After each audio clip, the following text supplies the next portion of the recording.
Boa tarde a todos. Até o momento, o que nós vimos, eu relembro aqui rapidamente, nós vimos a lei de Coulomb para cargas pontuais. Eu comentei no dia que eu apresentei a lei de Coulomb que às vezes, no lugar da constante eletrostática K, que é válida aqui para o vácuo, a gente costuma usar 1 sobre 4π ε0, onde esse ε0 é a permissividade do vácuo. Só que lá no ensino médio a gente sempre usa esse K, aqui na universidade em geral a gente usa 1 sobre 4π ε0, ou seja, a gente prefere usar essa expressão. Eu comentei que essa expressão facilita alguns cálculos, onde aparece 2π, 4π, que eles vão se cancelar. A gente vai ver isso na aula de hoje, então só relembrando. ε0 é a constante para o vácuo. Se eu estiver em outro meio, se as cargas estiverem dentro da água, tem que usar o epsilon da água, então depende do meio. Aqui a gente está trabalhando no vácuo, então K para o vácuo e ε0 para o vácuo. Nós definimos também o campo elétrico, que é força por carga. Estou apresentando tudo em módulo aqui, né? Módulo da força, módulo do campo. Então o campo elétrico é força por carga teste, onde essa carga teste é positiva, foi a nossa escolha. Nós calculamos vários exemplos, né, do uso da lei de Coulomb para cargas pontuais, para cargas contínuas. Então, nós vimos o caso discreto e contínuo. Calculamos também o campo elétrico para cargas pontuais, cargas contínuas. Então, só relembrando, no caso de uma carga pontual, como é que fica o campo? Constante K é o módulo da carga que gera o campo e a distância R aqui ao quadrado. R é a distância entre a carga que gera o campo, carga fonte e o ponto onde eu vou calcular esse campo. Finalmente, na última aula, a gente definiu o fluxo elétrico. Eu posso conversar um pouco a respeito do fluxo de velocidades de moléculas. Nós chegamos que o fluxo elétrico, no caso bem geral, é a integral do campo escalar dA. Isso daqui é um elemento de área, então esta é uma integral dupla, uma integral de superfície. Fazendo aqui o produto escalar, módulo do primeiro, módulo do segundo vetor, cosseno do ângulo entre eles. Então o θ é o ângulo entre o campo e o dA. Esse dA é um elemento de área, que é perpendicular à superfície. Quando eu tenho uma superfície fechada, por exemplo um cubo, este dA é perpendicular à superfície e sempre aponta para fora, como nós vimos na última aula. Qual é a unidade? O Newton por Coulomb vezes metro quadrado. Então eu vou fazer mais um exemplo aí na aula de hoje e discutir um pouco mais o fluxo elétrico. Como eu falei, é uma preparação para a lei de Gauss. Então esta ideia de fluxo, embora abstrata, é uma ideia muito importante. Então, como eu comentei, este dA, este elemento de área, embora a área seja um escalar, nós associamos a área um vetor área. Um módulo deste vetor área vai dar a área da região. Só lembrando, então, da aula anterior. O exemplo da aula de hoje é o seguinte: a gente tem uma carga pontual, né? Então, uma carga pontual em repouso, a carga mais Q, eu representei ela aqui, está bem no centro de uma esfera. Então, o que a gente deseja saber? Qual é o fluxo através da esfera? Então, esta carga pontual que repousa aqui no centro da esfera produz um campo elétrico à sua volta e esse campo está atravessando aqui a superfície de uma esfera. Essa esfera pode ser imaginária, ou seja, a gente imagina que tem uma esfera em torno aqui desta carga pontual. Não precisa ser uma esfera real, uma esfera de cobre, uma esfera de plástico.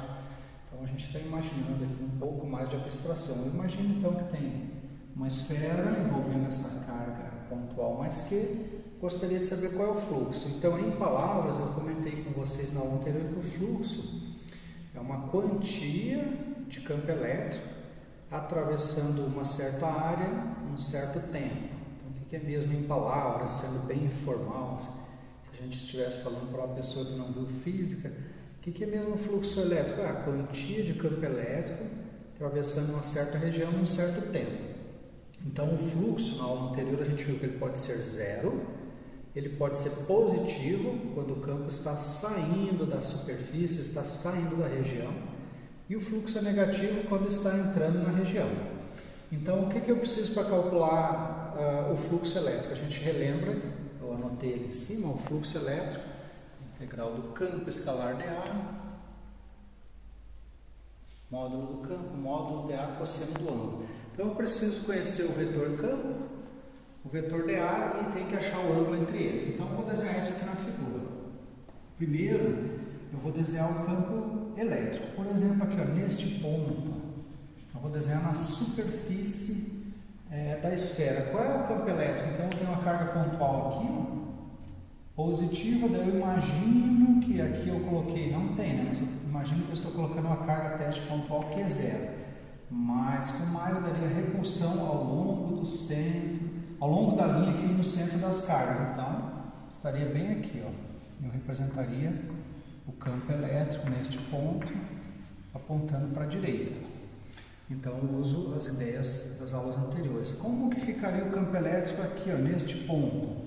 Então, é um ponto aqui do espaço, um ponto vazio, mas eu vou imaginar então que tem uma carga teste positiva, mas com mais daria repulsão ao longo da linha aqui no centro das cargas. Então, representaria, ó, vejam a distância aqui da carga pontual até lá é R, que é o raio da esfera, daqui até lá é R. Então, representa um vetor com o mesmo módulo, o mesmo tamanho.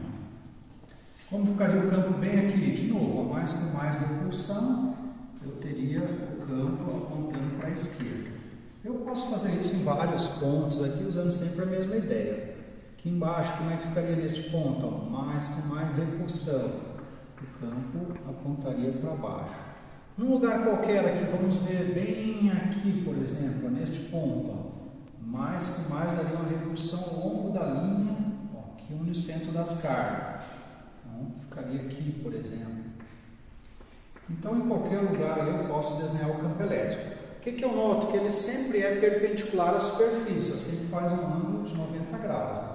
90 graus, 90 graus. Então, em qualquer lugar aí eu vejo que ele está perpendicular à superfície. Então, eu poderia desenhar em outros lugares, aqui, por exemplo, mas acho que já é suficiente.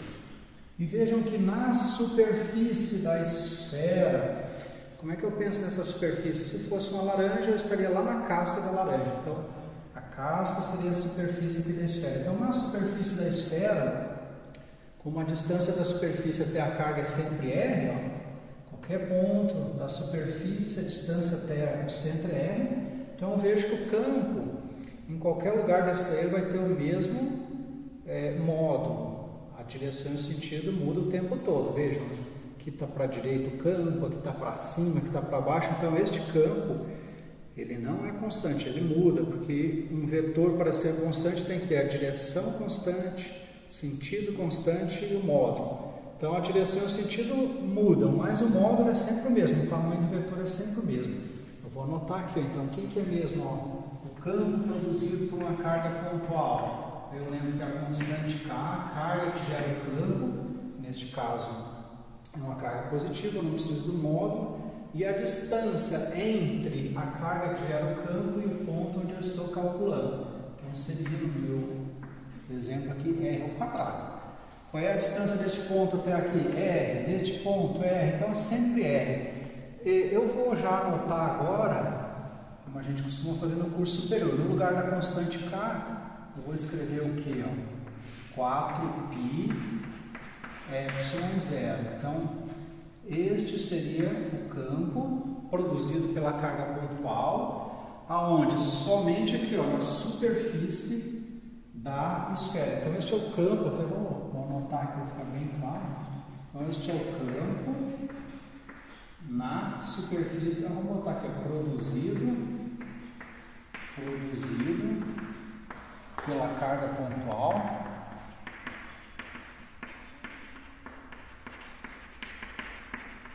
na superfície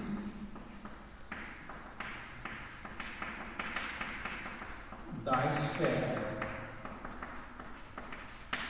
Muito bem, então é o campo produzido, mas estou só na superfície da esfera. Notem, né, que se eu pegar um ponto que não seja na superfície da esfera, pegar um ponto aqui, já muda. O campo depende da distância. Como eu estou só na superfície da esfera, é um campo que vai ser constante só na superfície. Por quê? O que parece o valor da carga pontual, que não muda, e o R é sempre o mesmo. ε0 é constante, então eu obtive aí o módulo do campo e desenhei aqui a direção e o sentido em vários pontos. que mais que eu preciso agora?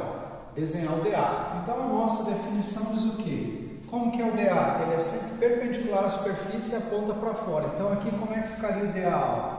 Perpendicular e aponta para fora. Então estou desenhando o DA com um tamanho qualquer. Naturalmente que a gente não pode comparar o DA, que é uma área, com o campo. Não são grandezas diferentes. A gente só compara quando são grandezas iguais. Então eu comparo campo com campo, área com área. Então eu desenhei um tamanho qualquer aqui, só para dizer que o DA aponta para fora da superfície e é perpendicular. Como é que ficaria o DA aqui? Ó? Perpendicular à superfície, aponta para fora. Como que ficaria o DA aqui? Perpendicular à superfície, aponta para fora. Como ficaria aqui? Perpendicular à superfície, aponta para fora. Nos outros lugares também, sempre perpendicular à superfície e apontando para fora. Então, a nossa grande conclusão, olhando para a figura, é que o campo elétrico e o DA, qual é o ângulo entre eles? A gente nota que sempre é zero, estão sempre paralelos. Então, eu vou botar aqui, ó, θ, neste meu exemplo, é igual a zero. O que significa? Que o cosseno de zero, só lembrando, vale 1. Então, eu vou lá na minha integral. Quem vai ser o fluxo? O fluxo elétrico vai ser...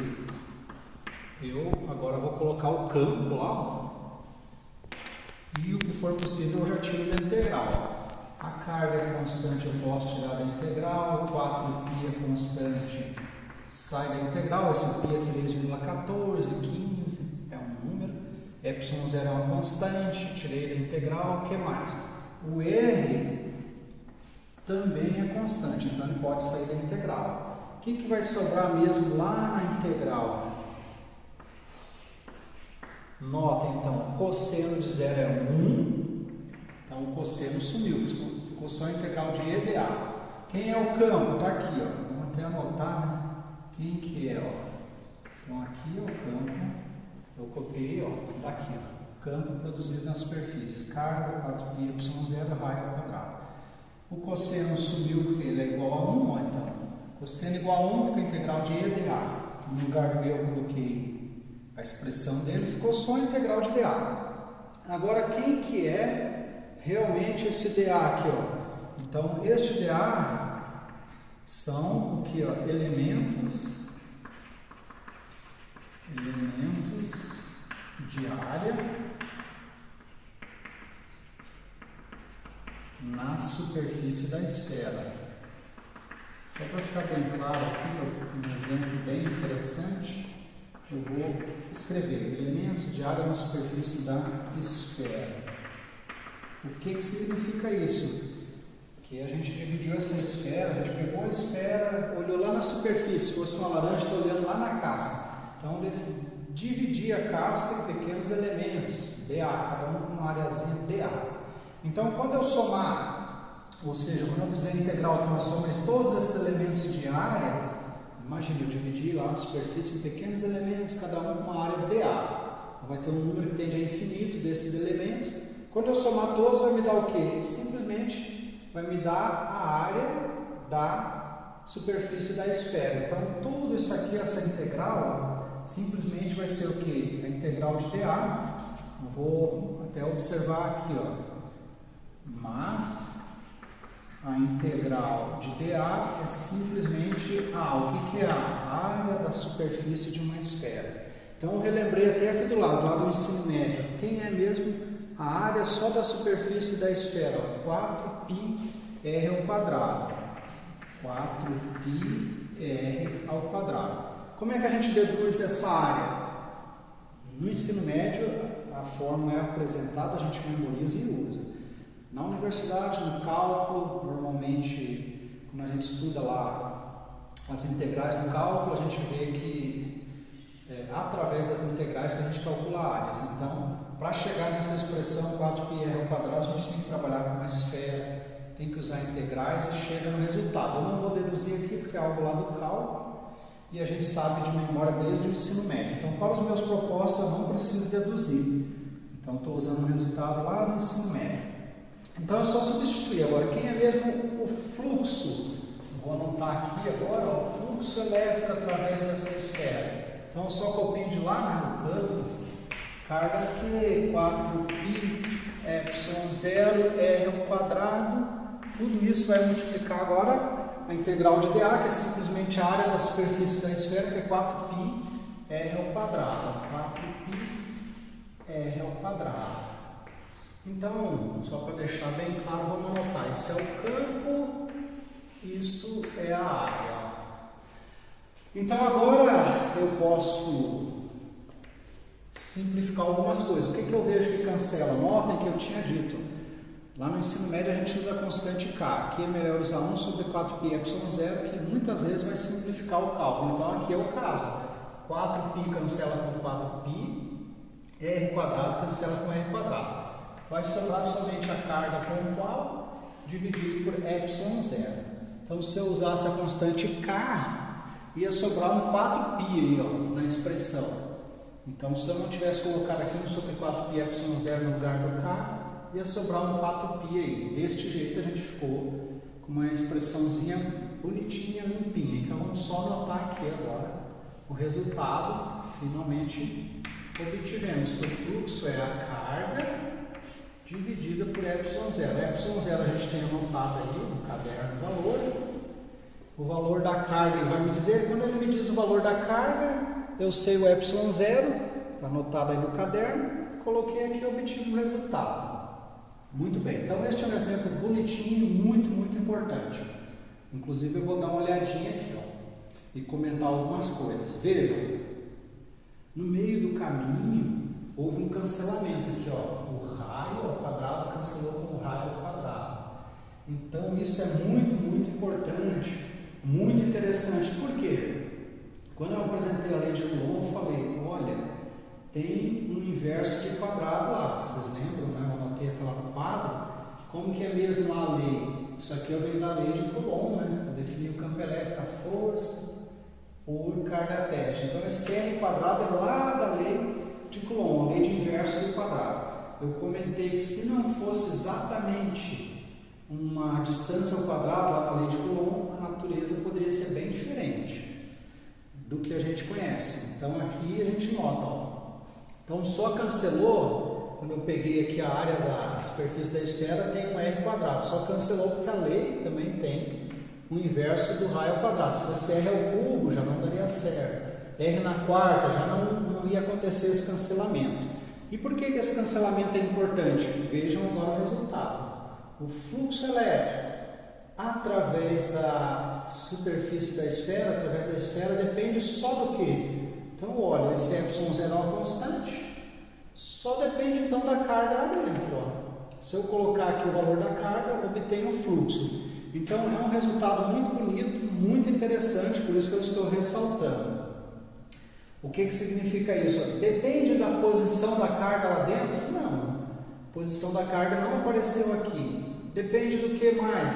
Depende do raio da esfera? Não apareceu aqui o raio. Então é um resultado muito interessante. Inclusive eu vou comentar um pouco mais a respeito.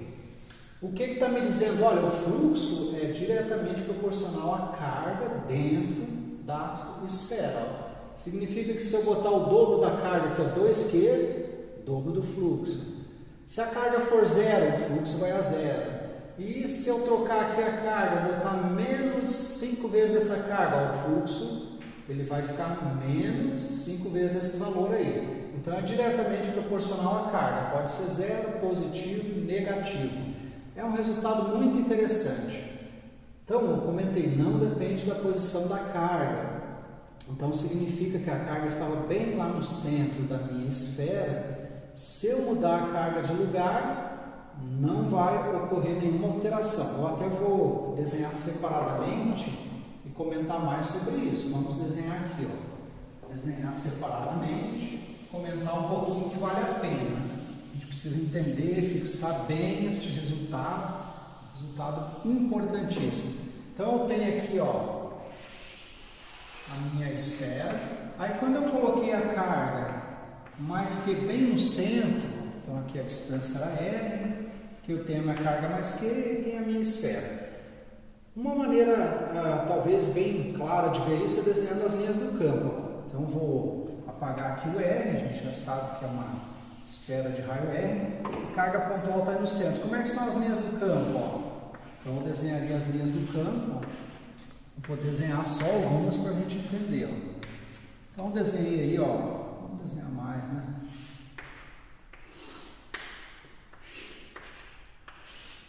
As linhas do campo aqui, é um assunto que a gente discutiu numa aula anterior, as linhas do campo elétrico. Eu falei que eu não ia usar muito as linhas do campo, porque elas servem mais para trabalhar de maneira qualitativa, então eu ia usar mais contas, o quantitativo. Mas desenhando as linhas do campo, fica mais fácil de ver algumas coisas, mais rápido. Então eu tenho uma esfera, tenho uma carga bem lá no centro. Então o que é mesmo fluxo? É a quantia de campo que está atravessando uma certa área num certo tempo. Qual seria a área que está sendo atravessada? A área da superfície da esfera. Então eu represento o campo com essas linhas. Isso me dá uma ideia do que está acontecendo. Olha, eu tenho essa situação. Se eu deslocar um pouquinho essa carga, eu vou deslocar a carga um pouquinho para a direita, o que mudaria? Então vou tentar representar aqui do lado. Desloquei só um pouquinho a carga para a direita. Vou desenhar de novo o campo. Então eu não mexi com a esfera, só desloquei um pouquinho a carga. Se eu desenhar as linhas do campo, como é que fica? Estou desenhando aqui,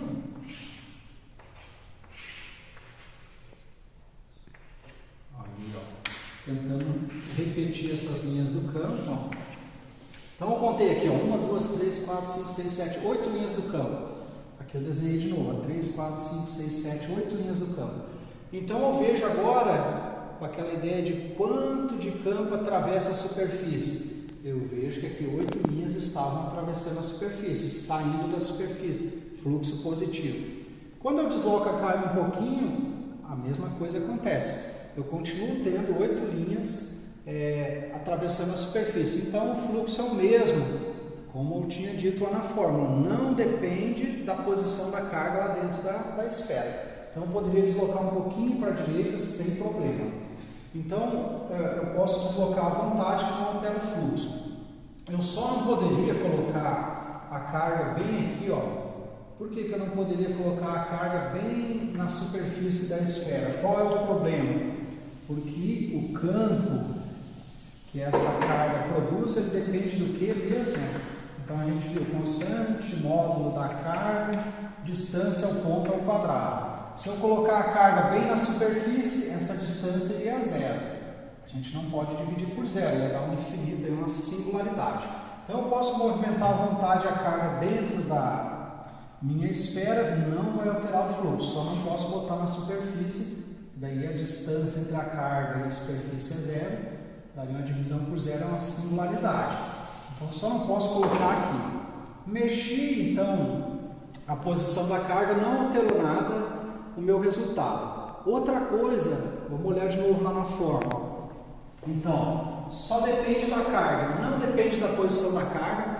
Eu falei que não depende do raio também da minha esfera. Será que é verdade? Vamos olhar lá na figura.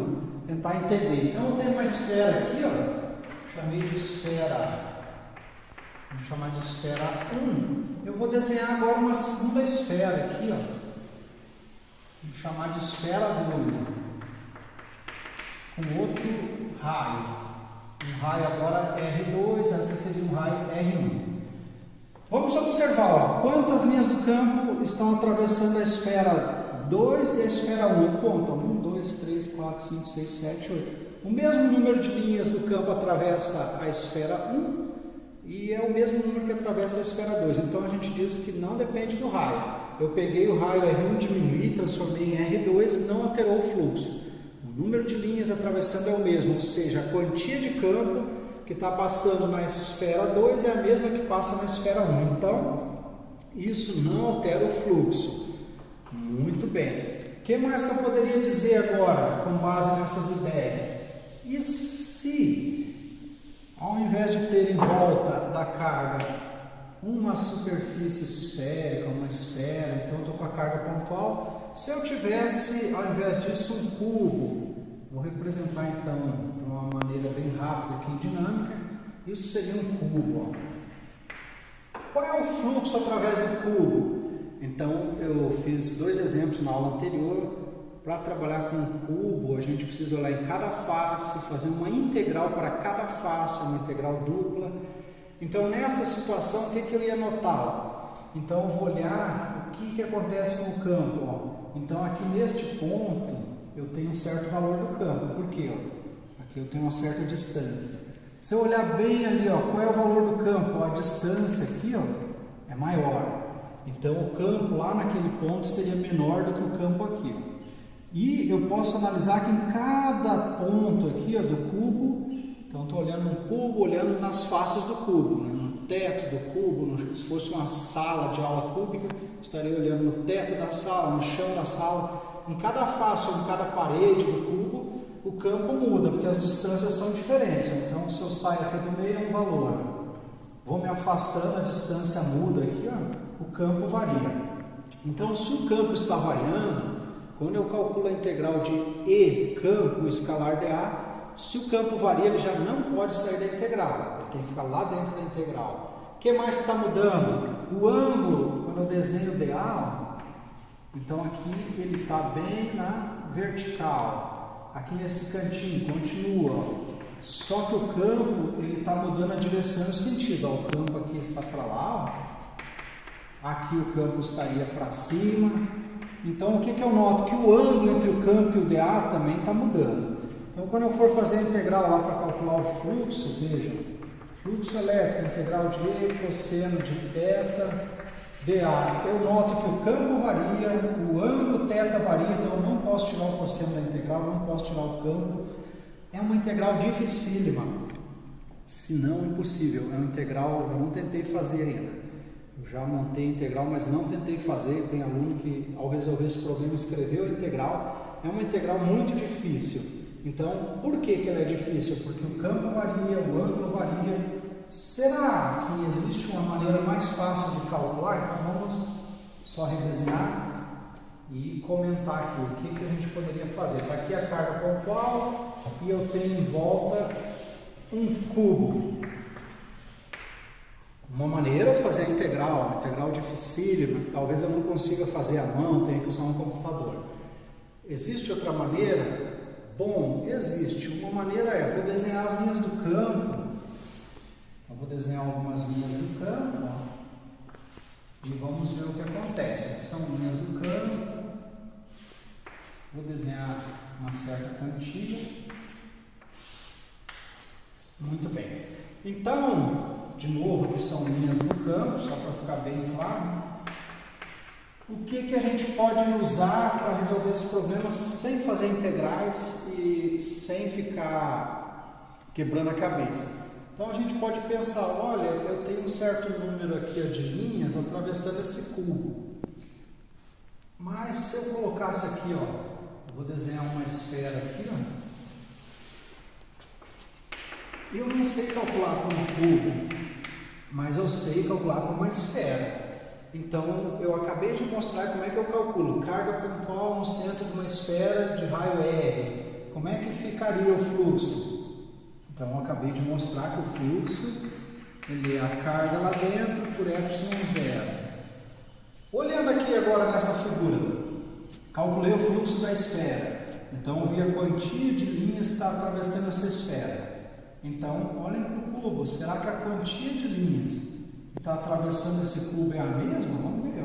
Então, toda linha que atravessa o cubo, atravessa a esfera. Toda linha que atravessa o cubo, atravessa a esfera. Então, a nossa conclusão é de que o fluxo é o mesmo. Ou seja, esta fórmula que eu obtive, calculando carga pontual, fluxo para uma esfera, ela não depende do raio da esfera, não depende da posição da carga lá dentro e não depende nem do formato do objeto. O fato de ser uma esfera não vai afetar o resultado. Se eu mudar para um cubo, continua sendo o mesmo. Uma maneira, talvez, no dia a dia, mais didática de ver, imagine que a carga fonte é uma torneira.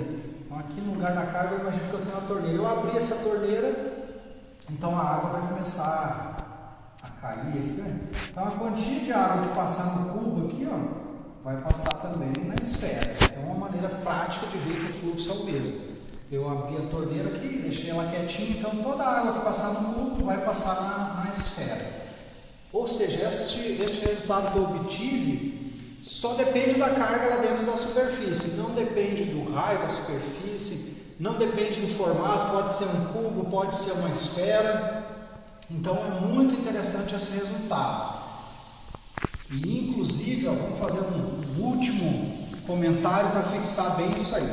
Então, se eu tiver uma carga agora pontual mais que, e eu vou desenhar então em volta, vou chamar um certo cubo aqui, vamos dizer cubo 1, aí em volta vou desenhar aqui uma esfera 1, aí eu posso desenhar agora uma superfície bem geral. Então aqui uma superfície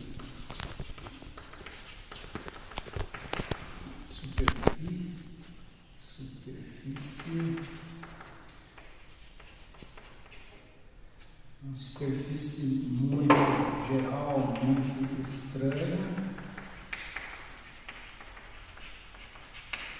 E eu tinha colocado ali cubo 1, cubo 2, vou desenhar um outro cubo aqui, maiorzão.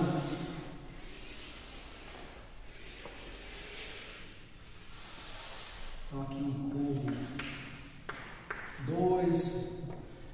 Poderia fazer mais esferas. Então, o que eu posso dizer? Se eu tenho uma carga pontual, coloquei em volta dela um certo cubo 1, depois coloquei um cubo maior, cubo 2, coloquei uma esfera 1, poderia colocar outras esferas e coloquei inclusive uma superfície muito estranha. Qual vai ser o fluxo dessa superfície muito estranha? Qual vai ser o fluxo do cubo 1? Então vamos pensar, se a carga fonte fosse uma torneira, abri a torneira, deixei ela quietinha, ó, a água que passar no cubo 1, aqui, imagina que a água está caindo. Mesma quantia de água num certo intervalo de tempo que passou no cubo 1, vai passar na esfera 1, vai passar na superfície estranha e no cubo 2. Usando agora as linhas do campo, ó, desenhando aqui as linhas do campo, vou desenhar só algumas para a gente ver o que acontece. Ó.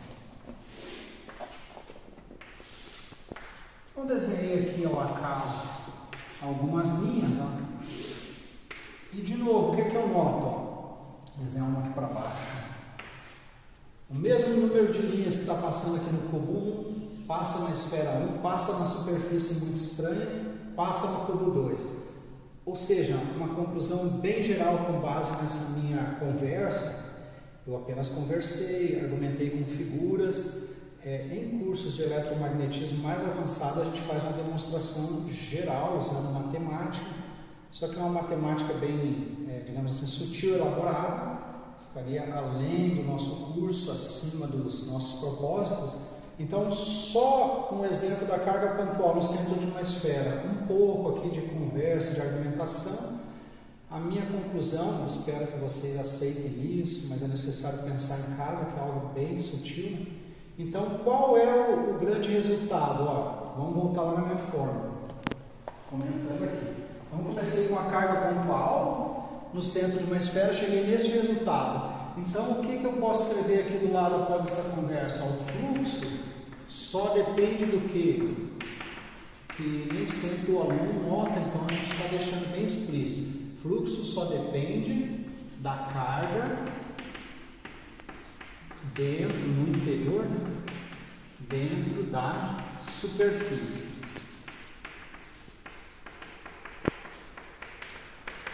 Então, um resultado bem interessante. Às vezes a gente até escreve, para deixar isso bem claro, quem é mesmo o fluxo? Ó, é a carga lá dentro, a carga envolvida pela superfície, dividida por ε0. Então, um resultado muito, muito interessante.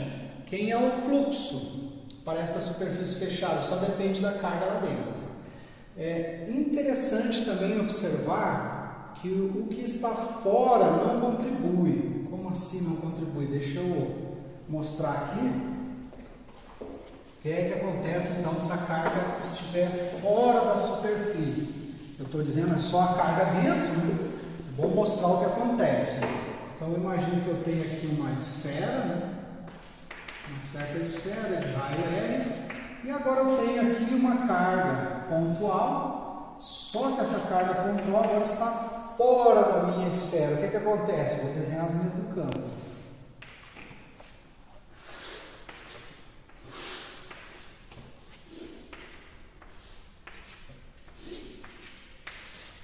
Então vejam que, eu poderia desenhar mais uma linha aqui.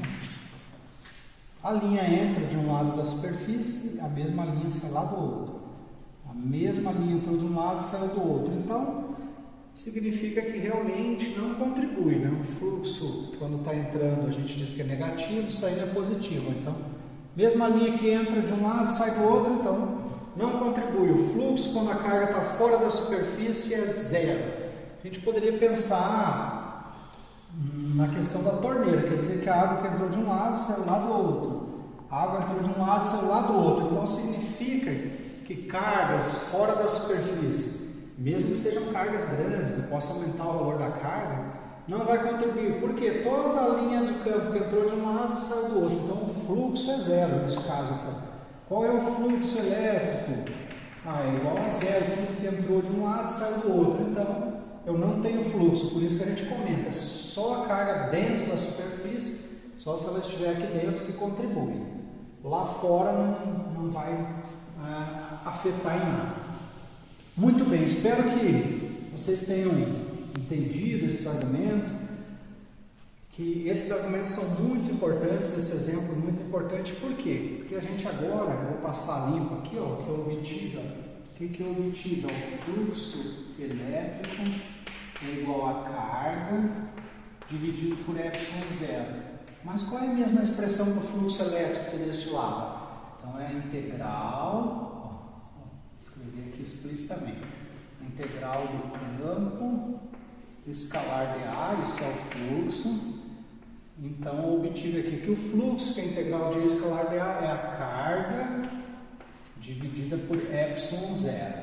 Então eu vou destacar esse resultado porque no meu exemplo, então esse é o fluxo geral, é a carga por ε0. No meu exemplo, o fluxo era através de uma superfície fechada. Como assim? Peguei uma esfera completa, eu poderia pegar só metade da esfera. Se fosse um cubo, eu poderia... O que é um cubo fechado? Peguei 6 faces. Aí eu não peguei a face de cima do cubo, então já não é uma superfície fechada. Então no meu exemplo, era um fluxo através de uma superfície fechada. Eu coloco esta bolinha para dizer que eu estou integrando uma superfície fechada. Então, escrito desta maneira, ou seja, o fluxo através de uma superfície fechada é igual a carga por ε0, esta é a famosa lei de Gauss. Então eu vou deixar ela aqui em destaque. A partir de um exemplo, eu fiz vários comentários e cheguei na famosa lei de Gauss, que também é o que? A primeira equação de Maxwell. Vamos pôr do lado aqui. Primeira daquelas 4, primeira equação de Maxwell, que eu tinha escrito um dia para vocês. Na primeira aula eu comentei, nosso objetivo é chegar nas equações de Maxwell. Só que ao invés de apresentar diretamente as equações de Maxwell, eu vou preparar o terreno até que a gente chegue nessas equações. Então esta é a primeira.